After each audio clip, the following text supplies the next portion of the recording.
بسم اللہ الرحمن الرحیم۔ السلام علیکم، میں منیر شاکر۔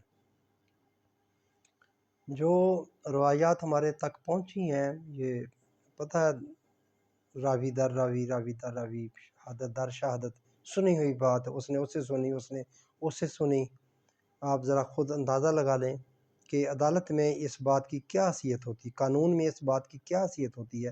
کوئی بندہ جب یہ بات عدالت جج کے سامنے کہے یہ میں نے سنی ہوئی بات ہے، میں نے فلاں بندے سے یہ سنی ہوئی بات ہے، کوئی حیثیت نہیں ہوتی اس چیز کی۔ خیر یہ چلتا ہے، بیان کیا جاتا ہے کہ یہ اگر ہم اس پر نہیں چلیں گے تو زندگی کیسے گزاریں گے، یا جو تفسیر قرآن کی نبی نے فرمائی ہے اس سے بڑھ کر کوئی نہیں ہو سکتی۔ باتیں درست ہیں، بے شک نہیں ہو سکتی، اس سے بڑھ کر نہیں ہو سکتی، جو آپ نے فرمایا ہے وہ نہیں ہو سکتا، مگر سوال ہے کہ وہ ہم تک کیسے پہنچا ہے۔ وہ ذریعے، وہ چیزیں جو ہیں وہ مشکوک ہیں، وہ باتیں ٹھیک نہیں ہیں۔ یہ بات ہے، آپ کے فرمان سارا آنکھوں پر، کوئی ایسی بات نہیں۔ میں اب یہ تھوڑا سا ایک پیش کرنا چاہتا ہوں، موسم کیسے بدلتے ہیں۔ آپ دیکھیں موسم کیسے بدلتے ہیں، تو یہ نبی اکرم صلی اللہ علیہ وآلہ وسلم سے کی طرف جو منسوب ہے وہ موسم کیسے بدلتے ہیں۔ ویسے تو اب بچے کو، میٹرک کے بچے کو بھی پتہ ہے موسم کیسے بدلتے ہیں۔ زمین کی دو گردشیں ہیں، ایک اپنے محور کے گرد گھومتی ہے جس سے دن رات بدلتے ہیں، زمین کے گھومنے سے ہوتے ہیں، سورج کھڑا ہے اپنی جگہ پر، اور جو موسم بدلتے ہیں یہ زمین پوری سورج کے گرد چکر لگاتی ہے، اس کے چکر لگانے کی وجہ سے یہ موسم تبدیل ہوتے ہیں۔ اور زمین بھی بالکل گول گیند کی طرح نہیں ہے، یہ انڈے کی طرح گول ہے، بیضوی ہے، تو جس کی وجہ سے یہ موسم تبدیل ہوتے ہیں۔ خیر ہمارے علماء کرام کہتے ہیں سائنس کو تو ہم جوتے کی نوک پر رکھتے ہیں۔ جب علماء کرام کا یہ عالم ہوگا، ان کی بصیرت کا، ان کے ادراک کا، تو کیا کوئی کچھ کر لے گا، جسے کہ یہ علم ہے سائنس، یہی تو علم خدا بندی تھا جس کو یہ ڈسکور کرتے جا رہے ہیں میرے بھائیو۔ یہ کتنی بڑی بات ہے، یہ علم خدا بندی، پہلے یہ غیب تھا، نہیں پتا تھا چیزوں کا، اب جو ڈسکور کر رہی ہے یہ سائنس، یہ وہ علم غیب ہے جو ہمارے سامنے لا رہی ہے۔ اب چاند گرہن، سورج گرہن ہوتا تھا، پتہ ہی نہیں تھا ہمیں، وجہ کا ہی نہیں پتہ ہوتا تھا کیا ہے، عجیب و غریب باتیں سنی ہوئی ہیں۔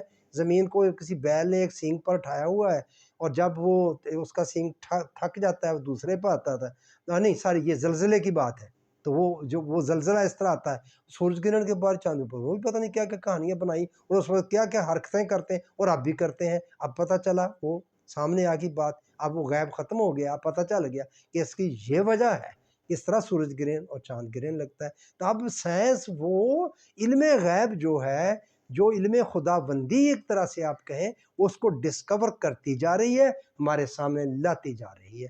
تو میں سر دست آپ سے یہ موسم کیسے بدلتے ہیں آپ میں عرض کرنا چاہتا تھا کہ سائنس کہتی ہے کہ یہ اس طرح بدلتے، مگر ہم اس کو تو جوتے کی نوک پر رکھتے ہیں۔ اب دیکھیے نبی نے کیسے، کیا منسوب ہے، جو میں نہیں کہتا کہ نبی نے فرمایا ہے ایسا، یہ نبی کی طرف منسوب ہے۔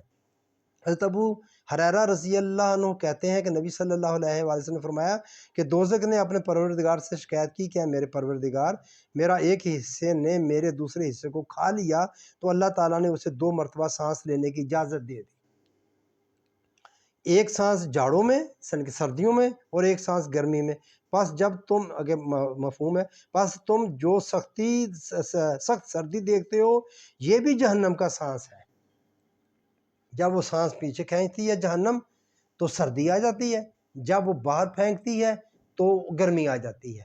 یہ ہے جی صحیح بخاری، جلد 2، مکتبہ رحمانیہ، لاہور، حدیث نمبر 490۔ لو جی اس طرح آتی ہے، موسم بدلتے ہیں۔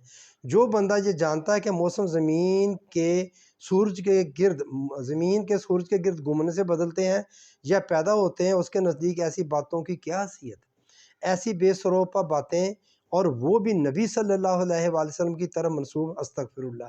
نبی صلی اللہ علیہ وآلہ وسلم کا کیا امیج بنانا چاہتے ہیں۔ ویسے بھی زمین پر ایک ہی وقت میں کہیں گرمی ہوتی ہے اور کہیں سردی ہوتی ہے، جیسے آج کل دنیا کے مطلب ایک جیسا موسم ہمیشہ نہیں رہتا۔ جس نے یہ حدیث گھڑی ہے، روایت گھڑی ہے، اس کو اس بات کا علم ہی نہیں تھا۔ وہ سمجھتا ہے کہ جہاں گرمی ہے لہذا پوری دنیا میں گرمی ہے، جب اس کو جو سردی آ گئی تو اس نے سمجھا جہاں سردی ہے لہذا پوری دنیا میں سردی ہے۔ تو اس نے ایک سانس باہر نکال لی، دوسرے کی اس سے گرمی پیدا کر دی، اور جو اندر اس نے کھینچی اس سے سردی پیدا کر دی۔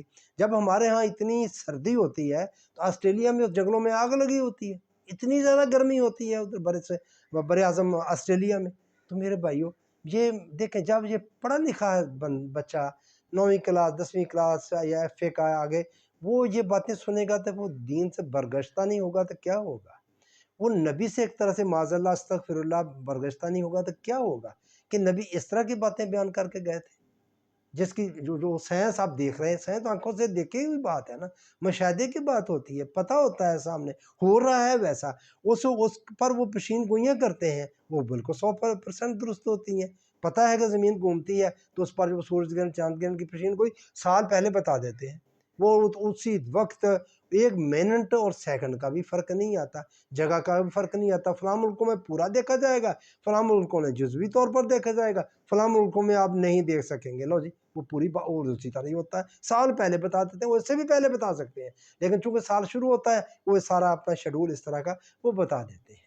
تو میرے بھائیوں یہ باتیں سوچیں آپ، معاذ اللہ کوئی نبی پر نہیں، نبی کے فرمان سار آنکھوں پر، مگر یہ منسوب کیے ہوئے ہیں جس نے دین کو بگاڑ دیا ہے۔